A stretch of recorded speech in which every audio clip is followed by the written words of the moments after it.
Perfect smirk. Let's blow this recap all the way up into a full 1,800-word dramatic, funny, shady, gossip-filled review of Deb's House Season 2, Episode 1. Here's a structured draft you can use for your blog. Deb's House Season 2, Episode 1, R&B Dreams, TikTok Screams, and 1 Eviction Before Dinner. If you thought Season 1 of Deb's House was wild, female rappers arguing about ghostwriters while wigs flew in slow motion, baby, Season 2 said, hold my mic. Instead of bars, Deb decided to baptize her house in R&B, and phew, Lord, the first episode gave us drama, shade, and notes flatter than the wallpaper. Let's get into it. Clapperboard from rap to riffs, the genre jump nobody asked for.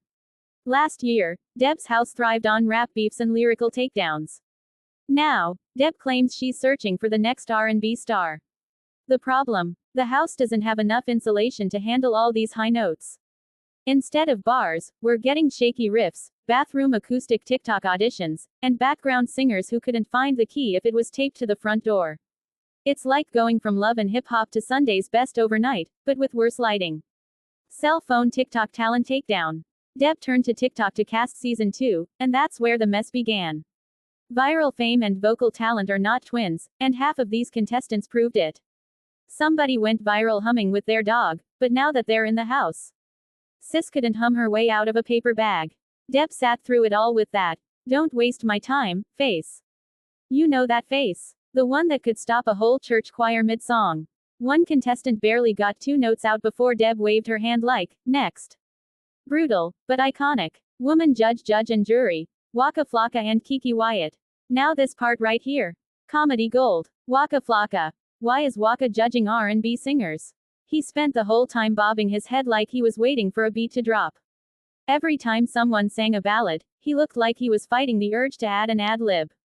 Keke, Wyatt. Baby. Keke was not holding back. Her facial expressions alone could have sent contestants home. One poor girl hit a note so flat Keke literally blinked 3 times, like she was calling on the Holy Spirit for strength.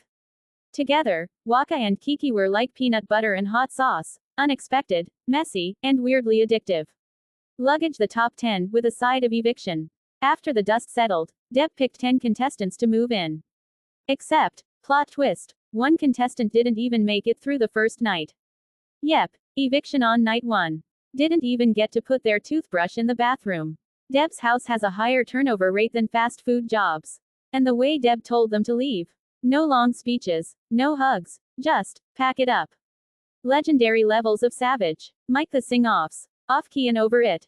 Episode 1 wasted no time diving into vocal battles. Here's the tea. One contestant acted like Beyoncé's long-lost cousin but sang like the karaoke machine was unplugged. Another tried to run up and down the scale like Mariah Carey in 95 but ended up sounding like a car alarm. The church girl contestant gave us runs for days, but half of them should have been left in rehearsal. By the end, the walls were shaking, the judges were sighing, and Deb was rubbing her temples like she'd just sat through a PTA meeting.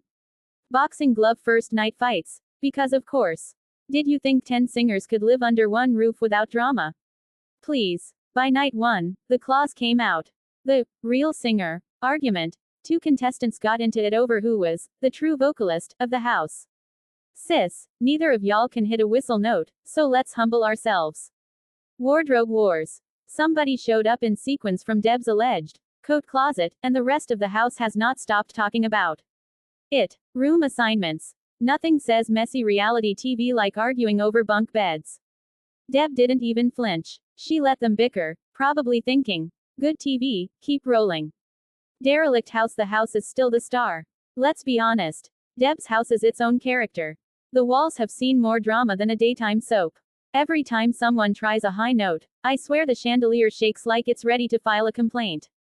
The funniest part, Deb talking about finding the future of R&B, while the house itself looks like it needs a GoFundMe. Priorities, Deb, priorities. Hot beverage, the gossip and the shade. Highlights that had me hollering.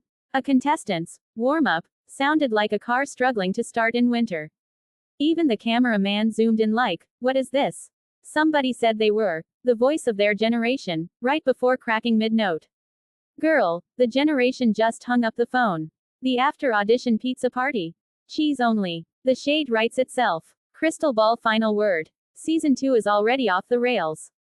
Episode 1 made one thing clear. Deb's house is back and messier than ever. Female rappers gave us drama last year, but R&B hopefuls are giving us delusion, flat notes, and diva fights. And honestly, we wouldn't have it any other way. If this is just the premiere, Lord knows the rest of the season will be unholy amounts of chaos. Deb's house might not make stars, but it sure makes great TV. Derelict House Mike #Deb House #RNB Drama #Messy TV.